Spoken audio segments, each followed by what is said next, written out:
चलिए, hello everyone. तो last classes में अभी तक हम लोग जो डिस्कस कर रहे थे, तो मैंने आपको मॉडर्न इंडियन हिस्ट्री के काफ़ी इम्पोर्टेंट टॉपिक के बारे में आपको समझा दिया था मैं। और उसको हम लोग डिस्कस कर रहे थे डिक्लाइन ऑफ मुगल एम्पायर के रूप में, है ना।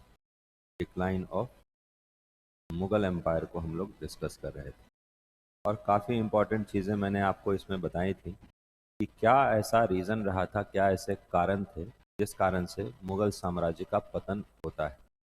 उसमें मैंने आपको बताया था कि औरंगजेब की कुछ कुछ पॉलिसीज़ जो हैं यहाँ पर, उसका तो फैक्टर था ही। औरंगजेब की पॉलिसीज़ के बारे में हम लोग डिस्कस करते ही हैं।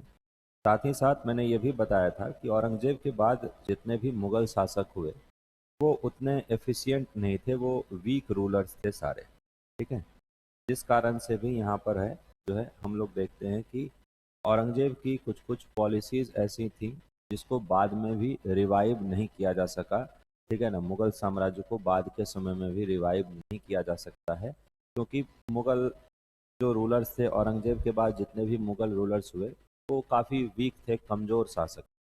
चाहे आप जहांदार शाह की बात करें, चाहे जुल्फ़िकार खान की बात करें, चाहे मोहम्मद शाह रंगीला की हम लोग बात करते हैं, है ना। मोहम्मद शाह रंगीला के बाद मैंने आपको और भी इम्पोर्टेंट रूलर्स के बारे में बताया, जैसे कि आपका अहमद शाह था, आलमगीर सेकेंड। सारे के सारे रूलर्स की जब हम लोग बात करते हैं ना, तो उतने एफिशिएंट शासक नहीं हुए। दूसरा, इस समय पर होता क्या है कि मोहम्मद शाह रंगीला के समय पर फॉरेन इन्वेजन भी होता है। इसके बारे में भी मैंने आपसे डिस्कस किया था। Foreign invasion, foreign Nadir Shah का अटैक हुआ था भारत पर, जिसमें कि आपको 1738 और 39 के टाइम पीरियड पर क्या होता है कि बैटल ऑफ करनाल हुआ था। ठीक है। इस पॉइंट को मैंने आपसे डिस्कस कर लिया था, बैटल ऑफ करनाल को। ठीक।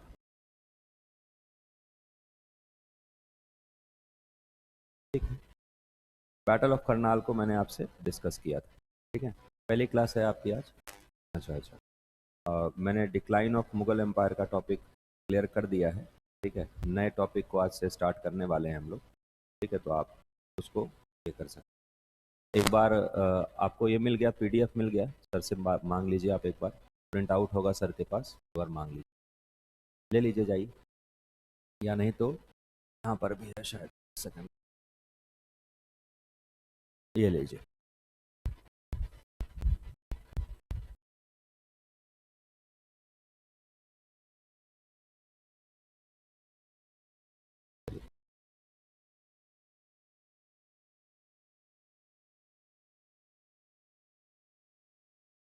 तो लास्ट क्लास में अभी तक हमने डिक्लाइन ऑफ मुगल एम्पायर के बारे में डिस्कस कर लिया है। ठीक है। उसके क्या क्या रीजंस रहे हैं, क्या क्या फैक्टर्स रहे हैं उसके पीछे के, वो सारी चीज़ें मैंने आपको बतला दी थी। ठीक। इसके बाद मैंने ये भी कहा था आपसे कि मोहम्मद शाह रंगीला के समय में, जिनका टाइम पीरियड 1719 से 1748 तक रहता है, ठीक है, इनके समय पर क्या हुआ था, धीरे धीरे छोटे छोटे स्टेट्स का फॉर्मेशन होना स्टार्ट हुआ था। जैसे एग्जाम्पल के मैं आपको मैंने दिया था कि हैदराबाद के इंडिपेंडेंट स्टेट की स्थापना 1724 में करी गई थी निज़ामुल मुल्क के द्वारा। ठीक है। तो अब उन रीजनल स्टेट्स के बारे में हमारा जो नेक्स्ट टॉपिक होगा, उन रीजनल स्टेट्स के बारे में हम लोग डिस्कस करने वाले हैं, और क्या उसका इम्पोर्टेंस है उसके भी बारे में हम लोग समझेंगे। तो नेक्स्ट टॉपिक है आपका Indian states and society in 18th century. ये आपको पीडीएफ में भी दिया हुआ है, उसमें आप ओपन कर सकते हैं इस पेज को। नेक्स्ट टॉपिक है आपका इंडियन स्टेट्स एंड सोसाइटी, कि एक बार जब मुगल एम्पायर का डिक्लाइन होता है तो छोटे छोटे स्टेट्स का यहाँ पर फॉर्मेशन हुआ। एग्जाम्पल में हम लोग इसमें डिस्कस करेंगे हैदराबाद के बारे में, है ना, हैदराबाद। उसके बाद मराठों के बारे में डिस्कस करेंगे। ठीक। नेक्स्ट टॉपिक होगा हमारा, हम लोग बंगाल के बारे में डिस्कस करेंगे इसमें। उसके बाद मैसूर के बारे में भी मैं आपसे डिस्कस करूंगा। ठीक है। फिर एक स्टेट और काफ़ी इम्पॉर्टेंट है, अवध के बारे में भी हम लोग इसमें डिस्कस करेंगे। ठीक है। अवध। फिर आपका एक स्टेट रंजीत सिंह के अंदर डेवलप होता है, पंजाब के बारे में भी हम लोग डिस्कस करेंगे। ये सारे स्टेट्स का क्या कंडीशन था। ठीक है। एक बार जब मुगल एम्पायर का डिक्लाइन हुआ तो ये जो छोटे छोटे स्टेट्स बने, इनकी पॉलिसीज़ किस तरीके की थी, ठीक है, इनका इकोनॉमिक कंडीशन किस तरीके का था, इसमें कौन कौन से इम्पोर्टेंट रूलर्स थे, सारे के बारे में हम लोग बेहतर तरीके से समझेंगे।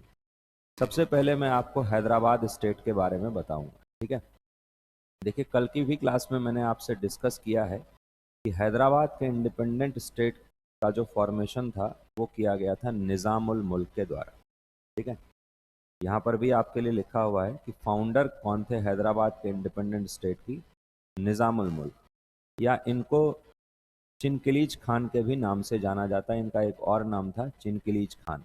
ठीक है, तो निज़ामुल मुल्क या चिनकिलीज खान के द्वारा हैदराबाद के इंडिपेंडेंट स्टेट की स्थापना करी गई थी।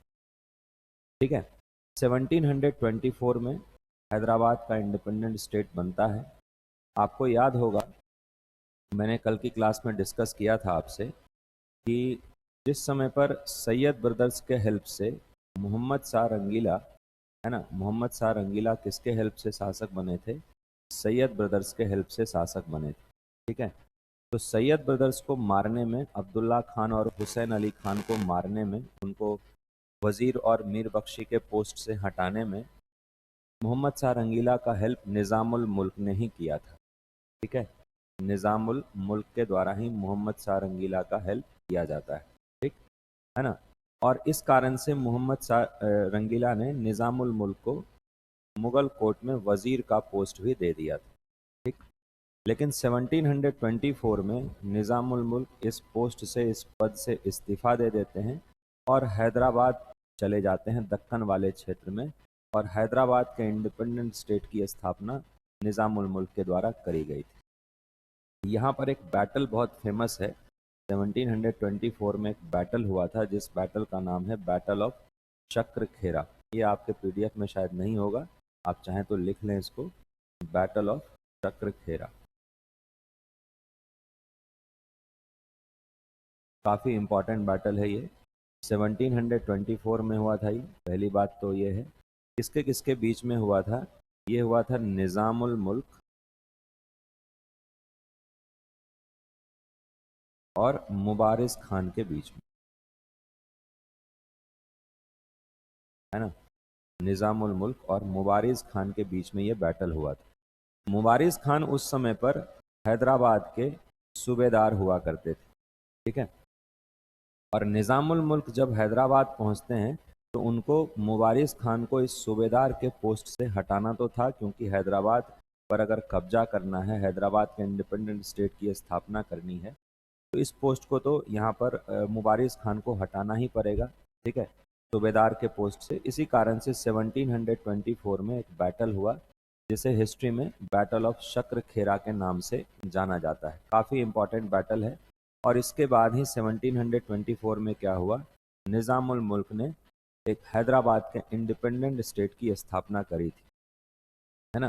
काफ़ी इम्पोर्टेंट स्टेट है ये। और बाद के समय में जब हम लोग ब्रिटिशर्स के बारे में पढ़ते हैं तो वहाँ पर भी मैं आपसे डिस्कस करूँगा कि 1799 के आसपास, जिस समय पर लॉर्ड वेलेस्ली बंगाल के गवर्नर जनरल हुआ करते थे, तो सबसे पहला स्टेट जिसने सब्सिडरी अलाइन की ट्रीटी साइन करी थी, सब्सिडरी अलाइंस की ट्रीटी, वो हैदराबाद ही था। तो बाद के समय में हैदराबाद जो है वो ब्रिटिशर्स का काफ़ी फ्रेंडली स्टेट बन जाता है। ठीक है, तो ये भी पॉइंट काफ़ी इंपॉर्टेंट है, 1799 का ये ट्रीटी ऑफ सब्सिडरी अलाइंस। पहला स्टेट हैदराबाद ही था जिसने सब्सिडरी अलाइंस की ट्रीटी साइन करी थी ब्रिटिशर्स के साथ। ठीक है, ध्यान में आप इस पॉइंट को भी रखिएगा। ठीक, चलिए नेक्स्ट इंपॉर्टेंट स्टेट है हमारा, यहाँ पर हम लोग देखें बंगाल, है ना। बंगाल से पहले एक और इम्पॉर्टेंट पॉइंट आपसे मैं डिस्कस करना चाहता हूँ। यहाँ पर एक क्षेत्र है, एक रीजन है तमिलनाडु के, इधर तमिलनाडु और आंध्र प्रदेश के ईस्टर्न पार्ट में आप जाएंगे, जिसको हिस्ट्री में कार्नेटिक के नाम से जाना जाता है ना। इसको कार्नेटिक के नाम से जाना जाता है। यूरोपियन जो भी आए भारत, उसको इन्होंने कार्नेटिक ही नाम दिया है ये क्षेत्र को। ठीक है, तो कर्नाटक से कंफ्यूज मत करिएगा। कार्नेटिक आज प्रेजेंट डे में आंध्र प्रदेश और तमिलनाडु वाले जो कुछ क्षेत्र हैं उसको हम लोग कार्नेटिक रीजन इतिहास में कहते थे, हिस्ट्री में उसको उस टाइम पर कहा जाता था। अब ये था क्या, कार्नेटिक जो था पहले हैदराबाद का ही के ही अंतर्गत आता था। ठीक है, पहले ये हैदराबाद का ही पार्ट हुआ करता था। लेकिन हैदराबाद जब मुगल एडमिनिस्ट्रेशन से खुद को अलग कर लेता है तो कार्नेटिक में भी एक रूलर थे, एक व्यक्ति थे जिनका नाम था सादातुल्ला खान, है ना। इन्होंने भी अपने आप को ये कहा कि हम भी एक स्वतंत्र स्टेट का, स्वतंत्र राज्य का फॉर्मेशन करेंगे। ठीक है, एक इंडिपेंडेंट स्टेट का यहाँ पर फॉर्मेशन किया गया था, कार्नेटिक के इंडिपेंडेंट स्टेट का, सादातुल्ला खान के द्वारा। ठीक है, तो समझिएगा इस पॉइंट को। कार्नेटिक पहले हैदराबाद का ही हिस्सा हुआ करता था। बाद के समय में जब एक बार निज़ामुल मुल्क के द्वारा हैदराबाद के इंडिपेंडेंट स्टेट की स्थापना करी गई तो कार्नेटिक भी अपने आप को इंडिपेंडेंट कर लेता है। और किसके द्वारा कार्नेटिक के इंडिपेंडेंट स्टेट की स्थापना करी गई थी? सादातुल्ला खान के द्वारा करी गई थी। इसके बाद जो नेक्स्ट इसके नवाब बने कार्नेटिक के, उसका नाम था दोस्त अली। ठीक है, दोस्त अली नेक्स्ट यहाँ पर नवाब बनते हैं। लेकिन दोस्त अली के बाद चीज़ें थोड़ी सी कॉम्प्लिकेटेड हो जाती हैं। दोस्त अली का जब डेथ होता है ना, तो इसके बाद यहाँ पर कार्नेटिक का नवाब कौन बनेगा, इसके लिए दो लोगों के बीच में एक बैटल होता है, एक डिस्प्यूट होता है। एक का नाम था चंदा साहिब और दूसरे का नाम था यहाँ पर, एक का नाम था चंदा साहिब और दूसरे का नाम था यहाँ पर अनिरुद्दीन। ठीक है, दो लोगों के बीच में यहाँ पर बैटल होता है। और यहीं पर हम लोग देखते हैं कि जो तीन कार्नेटिक वॉर्स हुए, ठीक है, तीन कार्नेटिक वॉर्स हुए, तो यहाँ पर तीनों कार्नेटिक वॉर्स की जब हम लोग बात करेंगे तो उसमें फ्रांस और ब्रिटेन के बारे में भी हम लोग डिस्कस करते हैं। ठीक है, लेकिन यहाँ पर जो बैटल का तीनों कार्नेटिक रीजन की अगर हम लोग बात करें तो इसमें कहीं ना कहीं कार्नेटिक का भी हिस्ट्री हम लोग यहाँ पर डिस्कस करेंगे कि किस प्रकार से भारतीय इतिहास में या इंडियन हिस्ट्री की जब हम लोग बात करते हैं तो फ्रांस और ब्रिटेन यहाँ के इंटरनल मैटर्स में किस प्रकार से इंटरफेयर करने की शुरुआत करता है। तीनों कार्नेटिक वॉर्स को हम लोग डिटेल में डिस्कस करेंगे। ठीक है, सेकेंड कार्नेटिक वॉर जो है वो इस वजह से भी अपने आप में इम्पॉर्टेंट है क्योंकि अल्टीमेटली हैदराबाद और कार्नेटिक का रूलर कौन बनेगा, इस चीज़ को डिसाइड कौन करेगा, वहाँ पर फ्रांस और ब्रिटेन के द्वारा इस चीज़ को डिसाइड किया जाएगा। जब मैं तीनों कार्नेटिक वॉर्स के बारे में आपसे डिस्कस करूँगा तो वहाँ पर इस चीज़ को मैं और बेहतर तरीके से क्लियर कर दूंगा आपको। ठीक है, तो ये कार्नेटिक वाला जो क्षेत्र है ये भी अपने आप में बहुत ज़्यादा इम्पॉर्टेंट है। ये पहले हैदराबाद का ही पार्ट हुआ करता था। हैदराबाद जैसे ही मुगल साम्राज्य से, मुगल एडमिनिस्ट्रेशन से अलग होता है, उसके बाद ही कार्नेटिक के भी इंडिपेंडेंट स्टेट की स्थापना कर दी जाती है। ठीक है, तो दो इम्पॉर्टेंट स्टेट्स आपको क्लियर हो गए होंगे, एक तो हैदराबाद और दूसरा कार्नेटिक। हैदराबाद के बारे में ध्यान रखिएगा कि इसकी स्थापना, इसका जो फॉर्मेशन है हैदराबाद के इंडिपेंडेंट स्टेट का फॉर्मेशन, वो निज़ामुल मुल्क के द्वारा किया गया था, या इन्हीं को इनकलीज खान के नाम से भी जाना जाता है। और यहाँ पर एक बैटल भी मैंने आपको बताया, बैटल ऑफ शक्र खेरा जिसको हम लोग कहते हैं। दूसरा इंपॉर्टेंट पॉइंट मैंने ये भी डिस्कस किया है आपसे यहाँ पर कि सेकेंड इंपॉर्टेंट जो आपका रीजनल स्टेट्स की हम लोग बात करते हैं वो कार्नेटिक है। और कार्नेटिक के इंडिपेंडेंट स्टेट का फॉर्मेशन किया गया था सादातुल्ला खान के द्वारा। इस पॉइंट को भी आप ध्यान में रखिएगा। ये पहले हैदराबाद का ही पार्ट हुआ करता था। ठीक है ना। नेक्स्ट स्टेट की अगर हम लोग बात करें तो एक और इम्पॉर्टेंट स्टेट है हमारा बंगाल। ठीक, बंगाल स्टेट ये भी काफ़ी ज़्यादा इम्पॉर्टेंट है। अब देखिए, बंगाल जो था वो शुरुआत से ही एक मुगल सूबा हुआ करता था, है ना, एक मुगल प्रोविंस हुआ करता था बंगाल अकबर के टाइम से ही। अकबर के टाइम पर एक बैटल हुआ था 1576 में। 1576 में एक बैटल हुआ था। ठीक है, ये पॉइंट आपके इसमें नहीं है मेंशन, मैं एक्स्ट्रा बता रहा हूँ। 1576 में एक बैटल हुआ था जिसको कहा गया है battle of Rajmahal. Battle of Rajmahal, है ना। ये राजमहल नाम आपने हो सकता है ज्योग्राफी पढ़ा होगा तो सुना होगा। उसमें राजमहल हिल्स आपको झारखंड में देखने को मिलता है। झारखंड और वेस्ट बंगाल के बॉर्डर पर आपको देखने को मिलता है राजमहल हिल्स। ठीक है, तो 1576 में एक बैटल होता है जिसका नाम था बैटल ऑफ राजमहल। और इसके बाद ही ये अकबर के टाइम पीरियड पर ही हुआ था। इस बैटल में अकबर ने बंगाल प्रोविंस को मुगल एडमिनिस्ट्रेशन के अंतर्गत मिला लिया था। मतलब बंगाल जो है वो मुगल जो है साम्राज्य का, मुगल एम्पायर का पार्ट बन जाता है 1576 के बैटल ऑफ राजमहल के बाद। इसके बाद हुआ क्या कि अब मुगलों की राजधानी कहाँ हुआ करती थी? दिल्ली। कैपिटल कहाँ हुआ करती थी? दिल्ली में। अब दिल्ली से बंगाल में एडमिनिस्ट्रेशन चलाना या वहाँ पर कोई भी पॉलिसीज को लागू करना डायरेक्टली संभव नहीं था। इट वॉज नॉट पॉसिबल कि डायरेक्टली जो है जितनी भी पॉलिसीज मुगल एम्पायर की हैं वो डायरेक्ट बंगाल में उसको इम्प्लीमेंट कर दिया जाए। तो इसी कारण से बंगाल में सूबादार्स को अपॉइंट किया जाता था। ठीक है, बंगाल में सूबादार्स को अपॉइंट किया जाता था, डिफरेंट डिफरेंट सूबादार्स अपॉइंट किए जाते थे।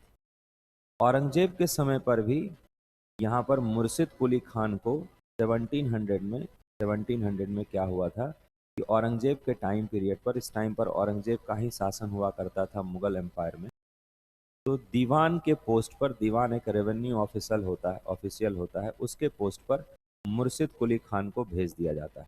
ठीक है, नेक्स्ट अगर हम लोग पॉइंट डिस्कस करें तो 1700 से लेकर के 1713 तक सारी चीज़ें लगभग लगभग ठीक रहती हैं, 1314 तक। ठीक है ना। इसके बाद धीरे धीरे बंगाल प्रोविंस और मुगल शासक जो थे, मुगल किंग जो थे, उनके बीच रिलेशन थोड़ा खराब होने लगता है। इसके पीछे का सबसे इम्पॉर्टेंट रीज़न तो ये है कि Bengal was the richest province of that time. Bengal उस समय पर, अगर हम लोग 18th सेंचुरी की बात करें, तो बंगाल भारत का सबसे अमीर प्रांत हुआ करता था, रिचेस्ट प्रोविंस हुआ करता था। भारत से जो भी ट्रेड होता था उसका 60% जो है वो बंगाल से ही हुआ करता था। ठीक है, तो इससे होता क्या था कि मुगल अकाउंट में भी पैसा पहुंचता था। ठीक है, मुगल अकाउंट में भी इससे क्या होता था कि पैसा पहुंचते रहता था।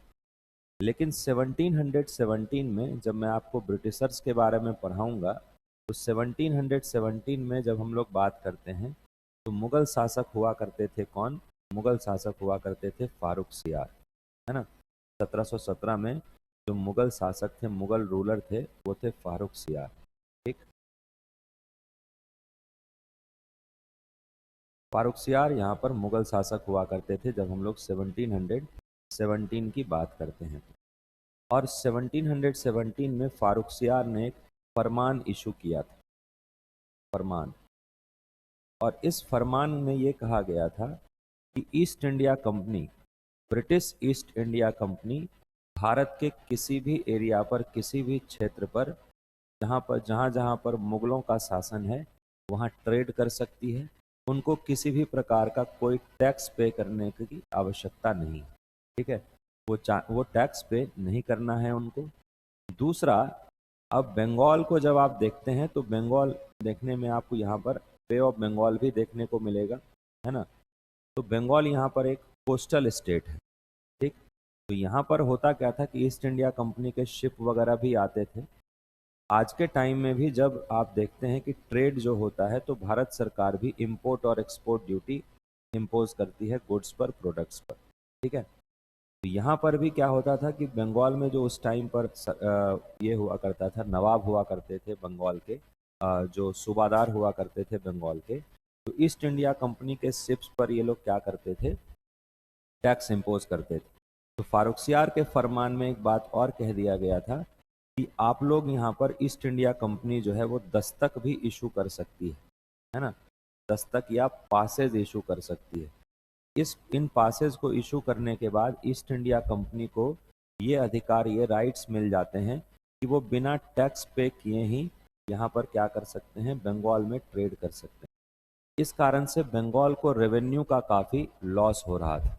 ठीक है, रेवेन्यू का काफ़ी ज़्यादा लॉस हो रहा था। तो ये सब कुछ कुछ रीज़न थे जिस कारण से होता क्या है कि 1717 में मुर्शिद कुली खान के द्वारा बंगाल के इंडिपेंडेंट स्टेट का फॉर्मेशन कर दिया जाता है। ठीक है, यही मेन फैक्टर था फारुखसियार का फरमान। और 1717 में इसी कारण से मुर्शिद कुली खान क्या करते हैं कि बंगाल के इंडिपेंडेंट स्टेट का यहाँ पर फॉर्मेशन उनके द्वारा कर दिया जाता है। ठीक, बंगाल की उस समय पर 1717 से पहले जो है वो कैपिटल हुआ करती थी ढाका, जो आज प्रेजेंट डे में बांग्लादेश की कैपिटल है। वही बंगाल की उस समय पर कैपिटल हुआ करती थी। लेकिन मुर्शिद कुली खान ने कैपिटल भी ट्रांसफ़र कर लिया अपना, है ना। कैपिटल को ट्रांसफ़र करके मुर्शिदाबाद ले आए वो। कैपिटल को ट्रांसफ़र करके वो कहाँ ले आते हैं? मुर्शिदाबाद। ठीक है, ये पॉइंट भी काफ़ी इम्पॉर्टेंट है। आज प्रेजेंट डे वेस्ट बंगाल में ही आपको ये मुर्शिदाबाद शहर देखने को मिलता है। काफ़ी इम्पॉर्टेंट एक सिटी है अगर हम लोग बात करें वेस्ट बंगाल की। तो 1717 में क्या होता है कि बंगाल के इंडिपेंडेंट स्टेट का फॉर्मेशन मुर्शिद कुली खान के द्वारा किया जाता है, और साथ ही साथ इन्होंने अपने कैपिटल को भी ट्रांसफ़र करके ये मुर्शिदाबाद लेकर के आ गए थे। इसके बाद 1727 तक ये क्या रहे? बंगाल के नवाब रहे। 1727 तक, 1727 तक मुर्शिद कुली खान बंगाल के नवाब रहते हैं। 1727 में इनका डेथ होता है। इसके बाद जो बंगाल के नवाब बने वो बने सुजाउद्दीन मोहम्मद। टाइम पीरियड इनका 1731 से 1739 तक। नेक्स्ट जो नवाब बनते हैं बंगाल के वो थे सरफराज खान। ठीक है, और उसके बाद यहाँ पर जो नवाब बनते हैं वो बने अलीवर्दी खान। ठीक, अलीवर्दी खान तक सारी चीज़ें ठीक चल रही थी, है ना। हालांकि बीच बीच में मराठों का अटैक भी हुआ था। ठीक है, मराठों के रेड्स भी बंगाल पर हुए थे। और एक तो इवेंट ऐसा भी है कि अलीवर्दी खान के समय में जब मराठों ने बंगाल पर अटैक किया था तो ओडिशा के कुछ क्षेत्र, ओडिशा के कुछ जो अपने आप में एरिया है वो मराठों को देना पड़ गया था अलीवर्दी खान को। ठीक है, बाद बाकी मोर और लेस देखा जाए तो अलीवर्दी खान तक सारी चीज़ें ठीक चल रही थी। यहाँ पर अब डिस्प्यूट होने की शुरुआत होती है सिराज उद्दौला से। ठीक है, सिराज उद्दौला, ठीक है, काफ़ी इम्पोर्टेंट ये अपने आप में देखा जाए तो बंगाल के नवाब रहे हैं। इनका टाइम पीरियड रहा है 1756 से 1757 तक, और इनके समय पर एक बैटल हुआ था जिसको हम लोग कहते हैं बैटल ऑफ प्लासी। और काफ़ी सारे हिस्टोरियंस का ये मानना है कि मॉडर्न इंडियन हिस्ट्री की अगर हम लोग स्टार्टिंग माने, शुरुआत माने, तो बैटल ऑफ प्लासी से ही इसको हम लोग कंसिडर कर सकते हैं। बैटल ऑफ प्लासी के बारे में मैं भी आपको डिस्कस कर देता हूँ। यहाँ तक सारी चीज़ें क्लियर हैं? ठीक है, आप, हाँ ठीक है, कोई बात नहीं, जाइए। ठीक है ना। बहुत सारे हिस्टोरियंस मॉडर्न इंडियन हिस्ट्री की शुरुआत यहीं से मानते हैं, बैटल ऑफ प्लासी से ही मानते हैं। ठीक है, एक्चुअली आप बीच में आए ना क्लास में, तो वो प्रॉब्लम है। ठीक है, कोई दिक्कत नहीं, कोई दिक्कत नहीं। मॉडर्न इंडियन हिस्ट्री की शुरुआत बहुत सारे हिस्टोरियंस बैटल ऑफ प्लासी से ही मानते हैं। ठीक है, जो कि आपको 1757 में हुआ था। इसके पीछे का रीज़न क्या है? रीज़न को हम लोग समझने का कोशिश करते हैं।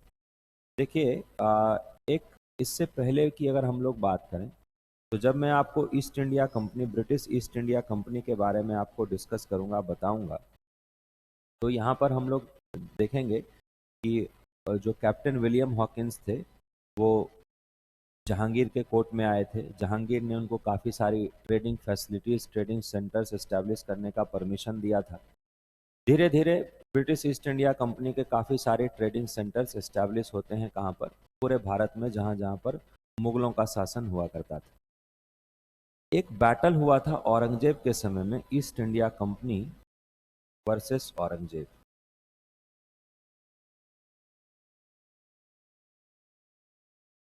ठीक है, 1686 में ईस्ट इंडिया कंपनी और औरंगजेब के बीच में एक बैटल हुआ था।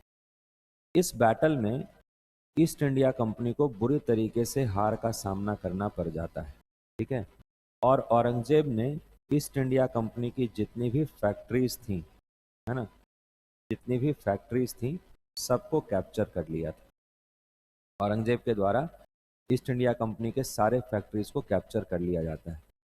लेकिन औरंगजेब की भी मजबूरी थी, है ना। औरंगजेब को 1690 तक आते आते, 1690 तक आते आते औरंगजेब को ये सारी फैक्ट्रीज ईस्ट इंडिया कंपनी को वापस कर देना पड़ा। इसके पीछे का मेन रीज़न क्या था? इसके पीछे का सबसे इम्पॉर्टेंट रीज़न था कि जैसे ही औरंगजेब ने ईस्ट इंडिया कंपनी की सारे फैक्ट्रीज को कैप्चर किया, तो उसके बाद हम लोग क्या देखते हैं कि रेवेन्यू का काफ़ी ज़्यादा लॉस होना स्टार्ट हो गया। ठीक है, रेवेन्यू का लॉस काफ़ी ज़्यादा होना स्टार्ट हो गया मुगल, अगर हम लोग अकाउंट की बात करें तो। ठीक है, इसके पीछे का क्या कारण हो सकता है? क्योंकि उस समय पर इंडिया में जो भी ट्रेड होता था ना, तो इंडिया से बहुत सारे प्रोडक्ट जो थे वो एक्सपोर्ट हुआ करते थे। ठीक है, एक्सपोर्ट हुआ करते थे, और एक्सपोर्ट जो होता था वो अब, क्योंकि पोर्चुगीज़ और ब्रिटिशर्स यहाँ पर इंडिया में मौजूद हैं। ठीक है, तो एक्सपोर्ट जो हुआ करता था तो वो सी रूट के थ्रू ही एक्सपोर्ट हुआ करता था। अब यहाँ पर ईस्ट इंडिया कंपनी ये सारे प्रोडक्ट्स को, ये सारे गुड्स को एक्सपोर्ट तो कर नहीं पा रही थी, क्योंकि उनके सारी फैक्ट्रीज जो थी वो औरंगजेब के द्वारा कैप्चर कर ली गई थी। इस कारण से रेवेन्यू का लॉस होना स्टार्ट हो जाता है औरंगजेब को, और औरंगजेब ने पहले ही काफ़ी ज़्यादा जो है फाइनेंशियल कंडीशन मुगल एम्पायर का ख़राब कर दिया था। ठीक है, डेटोरिएट कर दिया था। उसके पीछे का मैं रीज़न आपको एक्सप्लेन कर चुका हूँ। जब हम लोग देखते हैं कि औरंगजेब का लगभग लगभग 25 ईयर्स तक क्या था कि दक्कन एक्सपेंशन की पॉलिसी के कारण क्या होता है कि औरंगजेब ने, हम लोग देखें तो, या अगर हम लोग बात करें तो मुगल जो एम्पायर था उसका फाइनेंशियल कंडीशन काफ़ी पहले ही ख़राब हो चुका था। मैंने आपको ये भी बतलाया था कि बहादुर शाह फर्स्ट के समय में क्या हुआ था। जिस समय पर बहादुर शाह फर्स्ट शासक बनते हैं, उस समय पर मुगल अकाउंट में केवल 13 करोड़ रुपए, 13 करोड़ रुपए ही मौजूद थे। ये सारी चीज़ें काफ़ी, मतलब जो है हम लोग देखें तो इस कारण से औरंगजेब इस चीज़ को अफोर्ड नहीं कर सकता था कि और ज़्यादा रेवेन्यू में लॉस हो, नुकसान हो। इसी कारण से 1690s तक आते आते होता क्या है कि अल्टीमेटली औरंगजेब को सारे जो पोर्ट्स थे ना, वो सारे जो फैक्ट्रीज थे वो वापस कर देने पड़े किसको? East India company. इसके बाद ईस्ट इंडिया कंपनी को बंगाल में 3 प्लेसेस की जमींदारी भी मिल जाती है। ठीक है, बंगाल में 3 प्लेसेस की जमींदारी भी मिल जाती है ईस्ट इंडिया कंपनी को। वो कब मिला था? वो आपको 1699 और 1700 के आसपास की बात है। ठीक है, 3 प्लेसेस की जमींदारी ईस्ट इंडिया कंपनी को मिल जाती है बंगाल में। कौन कौन से प्लेसेस थे वो? एक प्लेस था सूतानाती, उसके बाद दूसरा प्लेस था चंद्रनगर,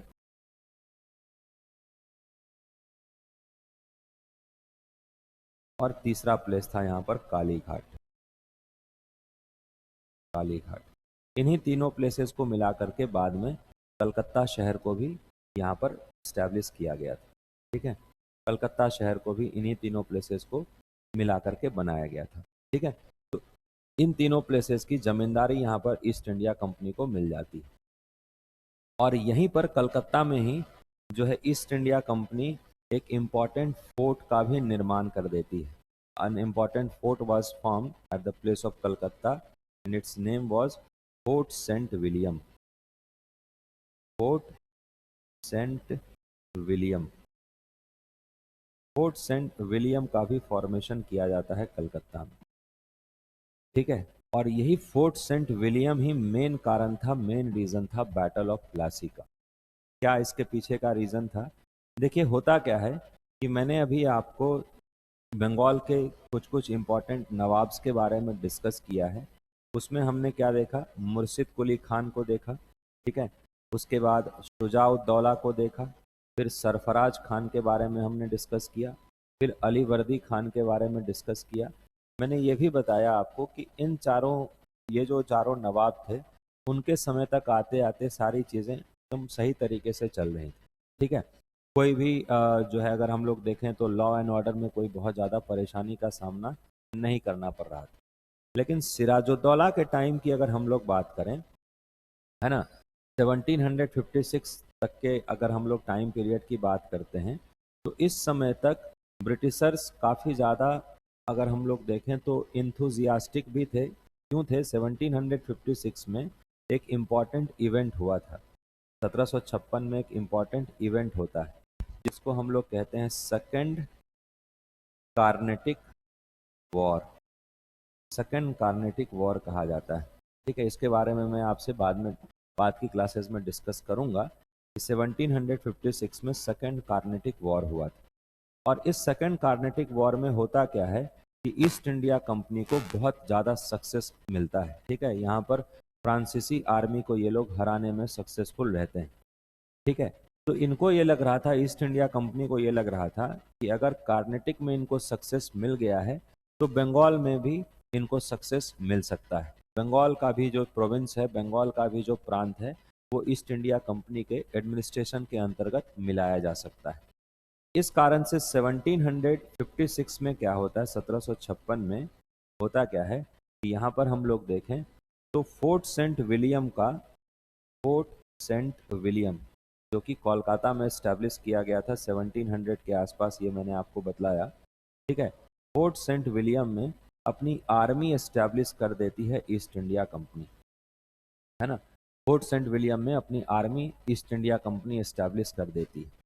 अब ये बात सिराजुद्दौला को बिल्कुल गवारा नहीं था। रीज़न क्या था इसके पीछे का? इसके पीछे का रीज़न सिंपल सा था, क्योंकि सिराजुद्दौला एक इंडिपेंडेंट स्टेट का जो है रूलर था, शासक था। ठीक, उसके बाद अब हम लोग क्या देख रहे हैं कि उस स्टेट में, सिराजुद्दौला के स्टेट में कोई यूरोपियन पावर अपने आर्मी को स्टेशन कर रही है। तो किसी भी इंडिपेंडेंट रूलर के लिए, किसी भी इंडिपेंडेंट शासक के लिए ये बात बेसिकली उसको सही नहीं लगेगा। इस कारण से होता क्या है कि सिराजुद्दौला 1756 में फोर्ट सेंट विलियम पर अटैक कर देता है। 1756 में सिराजुद्दौला जो है वो फोर्ट सेंट विलियम पर अटैक कर देता है। Sirajuddaulah attack fort Saint William in 1756। और इसके बाद हम लोग क्या देखते हैं, 1756 में क्या देखते हैं कि फोर्ट सेंट विलियम को कैप्चर कर लिया जाता है सिराजुद्दौला के द्वारा।